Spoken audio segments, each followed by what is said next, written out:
One of the great things about Amanda, or I think any of the therapists, is that it's not just about working with the student.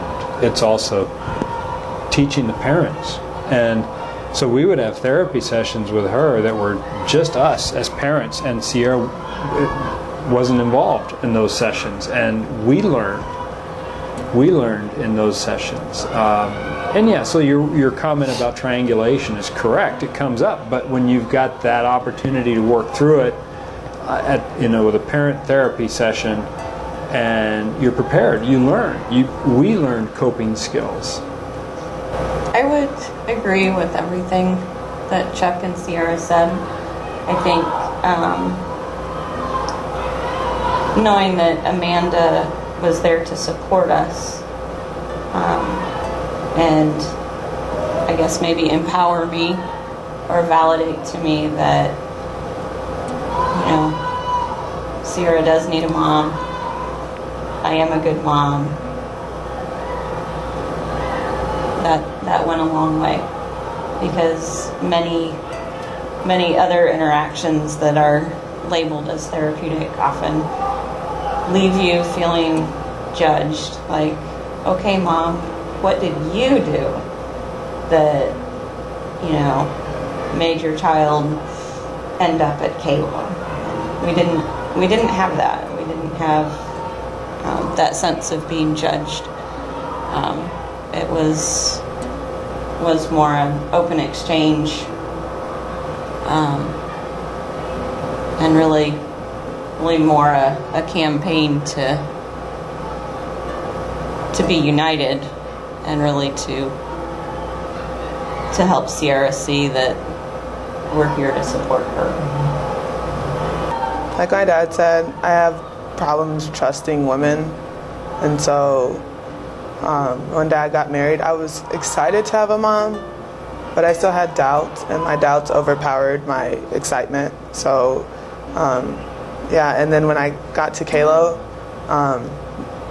Mom and I actually had mother-daughter sessions in place of my individual sessions, because I didn't really want to talk about the milieu, and it wasn't really doing me any good. So instead of having individual and family, it was both family sessions, but it was just a session with Mom and I, and then we had one with all three of us. But the ones that I had with just Mom, they're really nice. They actually helped a lot, because things would happen in the milieu and I talk about them, but I felt heard, and for me that comes down to my self-concept.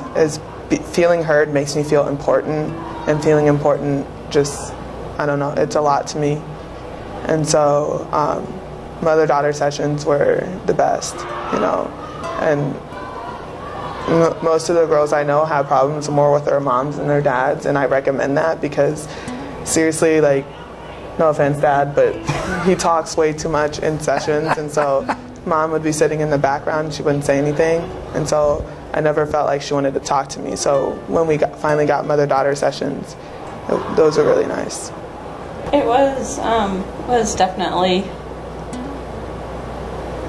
a journey. Sometimes I wanted to reach out and smack Sierra upside the head and say, "Of course you ding dong, you're important. Why else would I send you here?"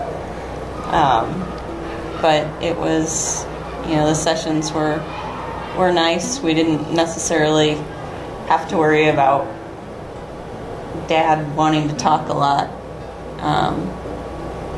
But I think in a lot of ways, I think when it first started, Sierra was like, "Well, this is going to be a test, because I'm sure Mom's going to drop the ball and she's not going to be there."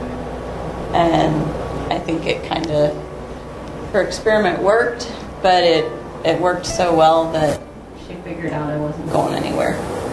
When we were at home, we would try to have deep, meaningful conversations, and they wouldn't work. When we came here, you're forced into deep, meaningful conversations, and when they don't work, the therapist will explain to you why they're not working. You do them over Skype, and you do them weekly, and their case twice a week. And so, yeah, you get more deep, meaningful conversations, and you bond more than you do when you're at home and left to your own strategies. The strategies here work.